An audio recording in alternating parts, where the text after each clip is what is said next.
We're going to spend some time talking about, again, those that have served in the military. Of course, Memorial Day, the time for really focus on those who have given the ultimate sacrifice. Veterans Day, when we talk about, of course, those of you that have served. But anytime we have somebody call in and talk about their military service, we always want to say thank you for your service.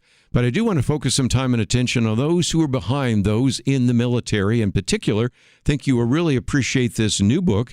It just came out a couple months ago, Never Alone, Ruth, the Modern Military Spouse and the God Who Goes With Us. And I think you will find the book very helpful. It is published by our good friends at Moody Publishing. And it is written by Jessica Manfre. Perhaps you've seen her on the Kelly Clarkson Show, a licensed social worker, author, and also the chief financial officer and one of the co-founders of Inspire Up. Also probably best known for the initiative #GivingTuesdayMilitary. And we'll talk more about that in just a minute. She holds a Master of Social Work from the University of Central Florida, also her bachelor's degree from Northwestern State University, and, of course, the wife of a Coast Guard guardsman. But most importantly, author of this book, about 100 pages, very readable, and one that I would want to encourage those of you that are military spouses to obtain. But even if you're dealing with the sense of loneliness or isolation, I think you will find the book very helpful. So, Jessica, welcome to Point of View. My goodness, thank you so much for having me. Let's talk about, before we get to the book for just a minute, I think some of us know you from the different appearances that you've made to really support the military. And again, let me, as I say to people in the military, and now as a spouse of someone in the military, thank you for your service. But can you talk about that for a moment? Oh, you are so kind. It has been a blessing of a lifetime to be a military spouse. I have been married to my husband for 15 years now. We've been together for 18, and it has been a wild ride, filled with some moments I wish I could erase a little bit, but also some beautiful lessons and just a lot of joy along the way. But I think if people recognize me from Giving Tuesday Military, it's probably the kindness initiative that I started with two other military spouses that got us on the Kelly Clarkson Show a few times and the Today Show. And it's really what inspired us to create the nonprofit Inspire Up so that we can encourage the next wave of generosity around the world. I might just mention we do have a link to your website. We also have your Facebook page, so people can find that. The book's been out for a while. They can certainly look for it in the local bookstore, but we have information, so if people wanted to get it in paperback or Kindle.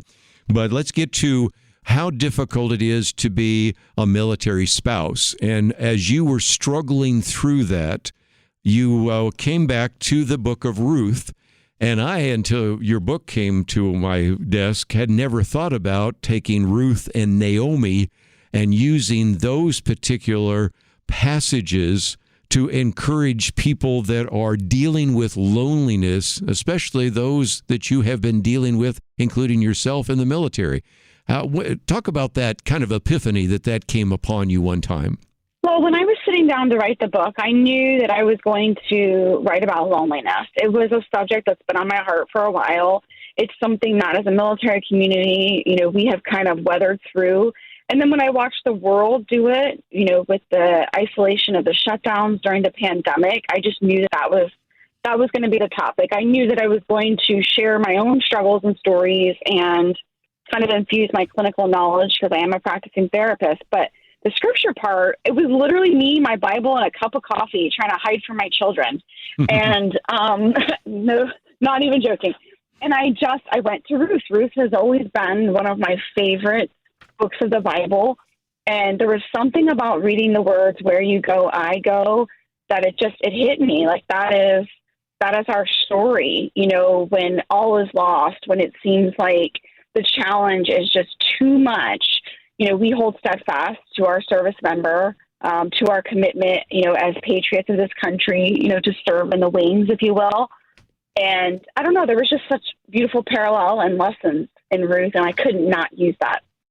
One of the things I found so interesting, having done a booklet on a biblical view of loneliness, was that you even talk about where that concept came from. which you would think that would be something we would think about, but you take it all the way back to 1674, John Ray and some others talking about that. I think people have always been lonely, but sometimes when you get a name for it, it helps. And you really spend some time talking about finding connections, how friendship is a gift, and even a whole section on wading through military life. So in some respects, the first steps make some sense. I'm feeling lonely. I don't have connections. I need to figure out how to turn that around. So that's one of the very important principles that runs through your book, isn't it? Yeah, absolutely. I am a firm believer that if you don't know what something is, how are you going to work through it, right? And when it comes to loneliness, a lot of people have the thought that it's just this feeling. That's all it is. And many times it goes deeper. For me, I go all the way back and I talk about childhood trauma. I talk about, the early years and how that shaped me into, being that young military spouse and how I dealt with separation and hardship. Obviously, I have the tools now as a therapist to navigate and understand, but I wanted to make sure everyone had that ability of understanding, what it really is and what the history of it is. And quite frankly, we were not meant to be alone. We were not meant to feel lonely. If you read those first few chapters, you see the statistics. I mean, it is detrimental to our overall health, not just our mental well-being. One of the things that surprised me making my way through the book, then it comes to chapter 3, guarding your heart. Now, I've used that phrase before. We've talked about social media and pornography and a number of others, but it was sort of caught me up short. But then really what you were getting into is this idea of grit, of courage, resolve, of strength, and really what you call the clinical understanding of guarding your heart or building grit. Could you explain that? Yeah, absolutely. So I tried to use a lot of military terminology. And one of the ways that I did that chapter was I asked people to essentially build their toolbox or their go bag, right? The thing that they're going to grab in times of hardship. And, there is no magic wand. There is no anything that can protect us from life stressors or from hard things happening. But if we have this go bag, if we have this toolbox of things that we can use to navigate it, we are able to struggle well. There's a difference. And so, examples would be, diving into devotion, spending more time at church, listening to worship music. Music has such a powerful impact on the mind and mental well-being. Exercise, eating well. I mean, there's so many things, and it doesn't fix it. I don't want people listening to think, okay, I'm going through this, I'm lonely, I'm going to put on this worship song and it's suddenly going to be okay. No, it's not. But it may put you in the frame of mind to be ready to work on it and make it so that it is well. Maybe that's going to be the push you needed to talk to someone. Maybe it will be, the encouragement you needed to sit down and figure out what your next steps are. That toolbox is really just what allows us, if you're thinking of building or projects, you can't do any of it without the tools, right? It may be long, it may be hard, but we need the tools. Well said. Again, you can tell that you are from a Coast Guard family because you use water terminology constantly. But let's talk about wading through military life for just a minute and educate our listeners who haven't been in the military or don't know someone in the military, because you do talk about the clinical understanding of wading through military life. You also talk about the biblical answers to wading through military life, and you find some of that in the book of Ruth. Absolutely. I love the story of Naomi and Ruth. And if you look at Naomi, those first couple chapters, I mean, she was bitter. She was far from God. She was not connected. Her faith was shaken. It wasn't a good picture.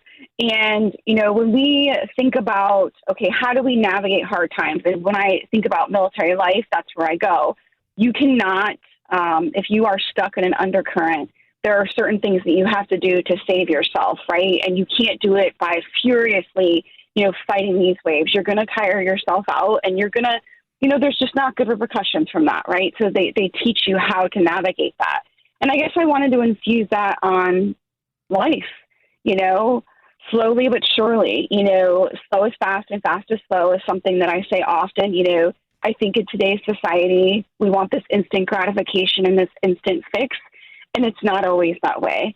Now, our problems and struggles are not the same as, the journey that Ruth and Naomi undertook, but I wanted to use their journey, use the things that they were facing, like certain starvation, what would have happened if they hadn't found their Redeemer? Like, what would their path have looked like? Yes. Could they have, just sat on the side of a road and begged their way through surviving? There were options. And just watching the way that they approached that and the way they did it together. One of the words you use quite often, Jessica, is loving kindness. And as a person that occasionally teaches on the Bible, I found out years ago that the word loving kindness was actually created by the Bible translators because we really don't have an English word like the Hebrew word in the Old Testament. So they created the word loving kindness. And yet you use that phrase to illustrate again that we should practice it. And certainly one aspect of that is that we should develop community, but also the community should come around people like yourself, a military spouse. And so I think that's a key element to this as well, because that community can be a sounding board, it can provide accountability, and it can provide that loving kindness that you talk about. Absolutely. And I think, when we are feeling our worst, when we are able to do for others, sometimes it helps us reflect and serve ourselves, right? And so, for me, when we move, let's just say we move to a new place. I know no one. I have no idea how I'm going to get connected. I'm starting to feel overwhelmed. I'll find a way to volunteer. I will find a way to bring my family alongside of me in that volunteer opportunity. And then I'm usually filled with such joy that I was able to help someone else, that I'm able to kind of focus on what I need to do a little bit easier. And I think that can apply to so much of our life. When we think about division, when we think about disagreements that we're having, certainly as a society, if we practice loving kindness, if we practice coming to the table and empathy, I don't know, I think it could change the world. Let's talk about what the church can do. Now, I've heard some people that have said, well, I went through the military, but wasn't a believer, so church wasn't there. But for hopefully many of our listeners, there is a church. But maybe for just a minute, Jessica, you could talk to the pastor or the Sunday school teacher or the small group leader or the life group leader to say there is a real need here that should be met. And I know that near many of the radio stations where we broadcast, there are military outposts and real opportunities to minister, not just to those in the service, but to the military spouse. What can and what should the church be doing?